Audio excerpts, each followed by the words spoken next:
Ladies and gentlemen, how do you do? I'd like to greet you a very pleasant good day. Many people say that a God of creation of the Bible is a stupid God because He created Adam and Eve perfect. He created them in the image of Him, yet He allowed temptation to creep in so that they fell into sin. And thus humanity fell into sin. I'd like to present to you verses from the Word of God that the God of the Bible is not stupid and that He does not tempt any person, but He gives trials, He gives tribulation, so that His believers, His followers will grow, will have complete perfection with Him. James 1:12-15 say, "Blessed is the man who perseveres under trial, because when he has stood the tests, he will receive the crown of life that God has promised to those who love Him. When tempted, no one should say, 'God is tempting me,' for God cannot be tempted by evil, nor does He tempt anyone. But each one is tempted when by his own evil desires he is dragged away and enticed. Then after desire has conceived, it gives birth to sin, and sin, when it is full grown, gives birth to death." It's very clear here that the Creator God of the Bible does not tempt anyone. And each person or a person is tempted by his own evil desires. That when he is dragged by his evil desires, and these desires will bring him sin, and sin brings him death. Let us examine how Lucifer fell. Isaiah 14:12-14. "How you fallen from heaven, O Lucifer? How you cut down to the ground? For you have said in your heart, 'I will exalt my throne above the stars of God. I will be like the Most High God.'" So evil desire crept upon the heart of Lucifer, that he will be like God. God did not tempt him. It was evil desire creeping upon his heart that gave birth to sin. Let us examine how Adam and Eve fell. Genesis 3:1-5. "The serpent said to the woman, 'Did God actually say you shall not eat of any tree in the garden?' And the woman said to the serpent, 'We may eat of the fruit of the trees in the garden. But God said, you shall not eat of the fruit of the tree that is in the midst of the garden, neither shall you touch it, lest you die.' But the serpent said to the woman, 'You will not surely die, for God knows that when you eat of it, your eyes will be opened, and you will be like God, knowing good and evil.'" See? So, after Lucifer was trying to convince Eve to eat of the fruit, but evil desire crept upon the heart of Eve, because she will be like God. So she ate of the tree. It was evil desire. So that is the reason why she disobeyed God.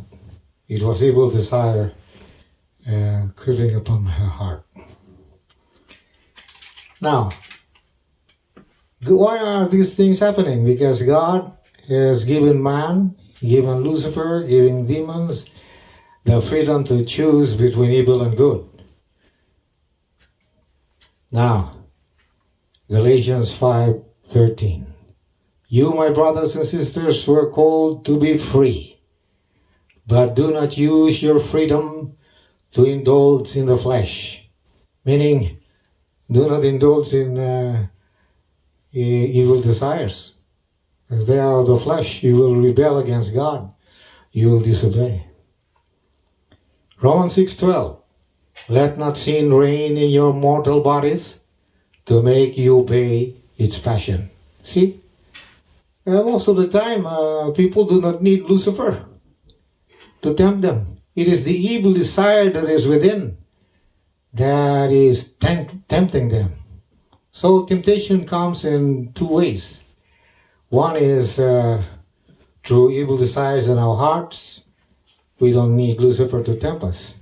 The other is Lucifer tempting other people, like Lucifer tempting Eve.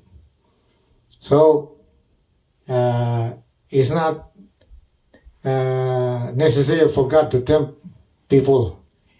In fact, it is the desire of God that we should be taken away from temptation. James 1:2-4. Consider it all joy, my brothers, when you encounter various trials, knowing that the testing of your faith produces endurance, and then let endurance have its perfect result, so that you may be perfect and complete. So God is subjecting us to trials, not temptations. Just like Abraham, God subjected Abraham to trial, and God told him to offer his son as a burnt offering. Like Job, God subjected Job to trial, so that Job had proven his faith in God. So it is to make you perfect in the Lord. And Joseph was also subjected by God to trial or testing, so that he was thrown into the well to die. He was sold as a slave in Egypt. He was imprisoned for 2 years. He was tempted by the wife of Potiphar to have sex with her every day, temptation every day. But these trials have proven that they will make the believers of God and followers of God closer to Him, and they will be more devoted to Him. Now, it is clear that the Creator God of the Bible does not tempt. It is the evil desires that are within the man or within the woman to be great, to amass wealth by killing, to have a high position by killing, and all manner of evil desires that are in the heart of man and woman. No need for Lucifer to come in. That's why God sent His only begotten Son to die on the cross of Calvary. Now, these are verses to show that the Creator God of the Bible is a perfect God and not a stupid God. Matthew 5:48. Be perfect as your Heavenly Father is perfect. So if the Heavenly Father is perfect, He is not a stupid God. Isaiah 55, 8-9. For my thoughts are not your thoughts, neither your ways my ways, declares the Lord. As the heavens are higher than the earth, so are my ways higher than your ways, and my thoughts than your thoughts. Job 37:16. God is perfect in knowledge, so that whatever he does, he knows the outcome of it. He knows the result. And another verse, Romans 11:34. For who has known the mind of the Lord, or who has been his counselor? So the God of the Bible does not need any advisor. Deuteronomy 32, 3-4. Oh, praise the greatness of our God. He is the rock. His works are perfect, and all his ways are just. A faithful God who does no wrong. So he cannot do anything wrong. When he subjects a person or a believer to trial, it is for the best interest of that subject. For example, if God is our teacher in algebra, he will give you a test. He knows already whether you will pass the test or not. But when you know that you did not pass the test, so you will improve. It means to say that you will study more and be more diligent as a student. So, God is a perfect God, the God of the Bible, and he does not tempt anybody. That's why he knew that man is vulnerable to the attacks of the devil and has many evil desires. That's why he has given his only begotten Son to be a sin offering. In Romans chapter 8, verses 1-4, it says that the Heavenly Father gave his Son, Jesus Christ, to be a sin offering. Because the laws of Moses cannot save. In Luke 16:16, it says that the laws of Moses have ended when Jesus Christ came. So we are saved by grace through faith, not by the works of the law. So our God is a loving God. He wants us to be saved. He has warned us to depart from evil. And so he has given us freedom, because I think nobody would like to be robots. We are dictated by a switch button. And if you are God,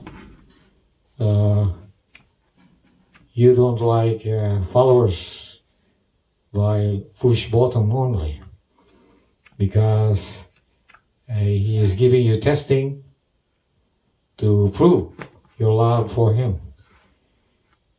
And so he brought his Son to be a sin offering to fulfill what the law of Moses cannot fulfill. The law of Moses cannot fulfill salvation. And the blood of Jesus was to fulfill the requirement of the law. Because Hebrews 9:22 says that without the shedding of the blood, there's no forgiveness of sins. Thank you very much. And this is to say that the creation God of the Bible is perfect, and he does not tempt anyone. This is Kenneth speaking.